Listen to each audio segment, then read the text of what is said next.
Very good afternoon to all of you. Myself, Mr. Mabudur Rahman, Assistant Professor in the Department of Food Engineering in Kekeva College of Food Technology, Nasik. Today, I will cover a topic on evaporator ancillary plant, design of evaporation system, and single effect evaporator. Now, first of all, see that what is our evaporatory ancillary plant. A Rendrich evaporation is a cell and tube heat exchanger that uses heat from water vapor or steam to evaporate water in order to concentrate a solution or slurry. In a rendering plant, evaporation plants can be used to recover valuable products from liquid waste streams or to thicken a product slurry before it is cooked or dried. Evaporator bodies are often combined in series to improve the efficiency of the total plant. There are many factors to take into the consideration when specifying in evaporator plant. Every Rendrich evaporator plant is custom and designed and manufactured for the heat source which is available and the liquid that is being concentrated. So this is a diagram of our evaporator ancillary plant. You are seeing here that in this diagram your plant of evaporatory ancillary plant that will be designed with different custom.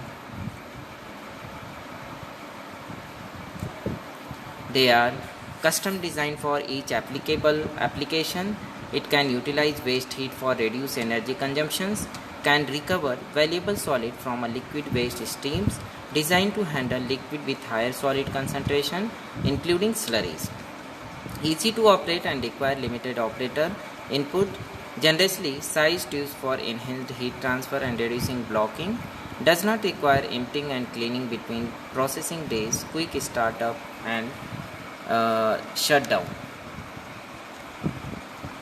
The next one is forced flash evaporator. We are seeing here that the forced flash evaporator, it is our one of the most important design to prevent the evaporator liquid from boiling. Inside the tubes, the liquid is pumped into the bottom of the tubes where it is heated and using vapor or steams. When the liquid enters the separate flash chamber from the top of the tubes, some of the liquid flashes to vapor and is removed. Forced flash evaporator are suited to liquid with high solid concentration where there is a risk of falling inside the evaporator tubes. Next one is ancillary equipment.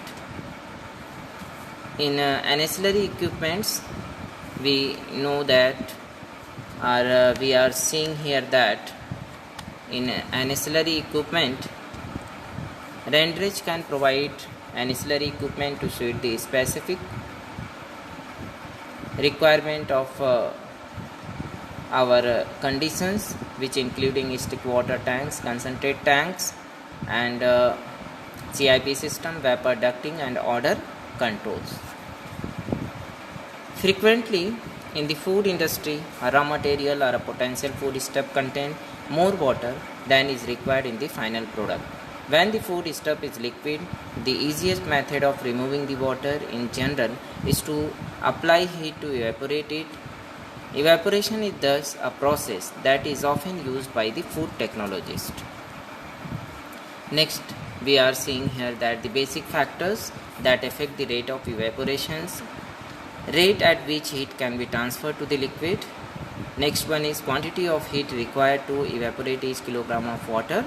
Next factors are maximum allowable temperature of the liquid. Next are pressure at which evaporation take place.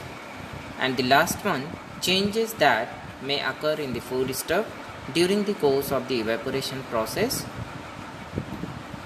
So we can say that a piece of a process plant, the evaporator has two principal functions.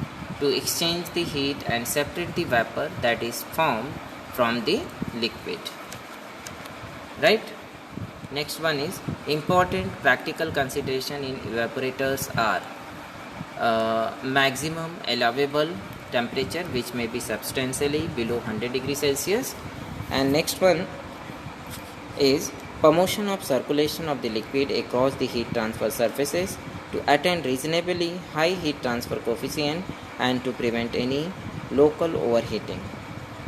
Next one is viscosity of the fluid, which will often increase substantially as the concentration of the dissolved material increases, right?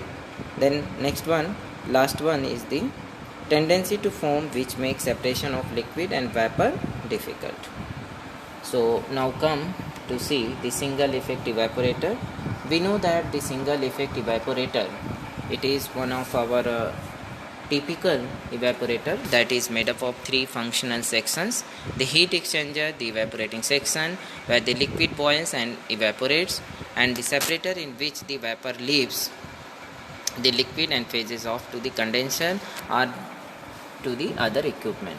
So in many evaporator, all three sections are contained in a single vertical cylinder. In the center of the cylinder, there is a steam heating section with pipe passing through in which the evaporating liquor rises. So at the top of the cylinder, there are the baffles which allow the vapor to escape but check liquid droplet that may accompany the vapors from the liquid surface. Right? So you are seeing here the diagram. According to this diagram, we can say that this type of the evaporator is called as our conventional evaporator. Right? So in the heat exchanger section called as the calandria, so in this type of evaporator, steam condenses in the outer jacket and the liquid being evaporated boils on the inside of the tubes and in the space above the upper tube plate.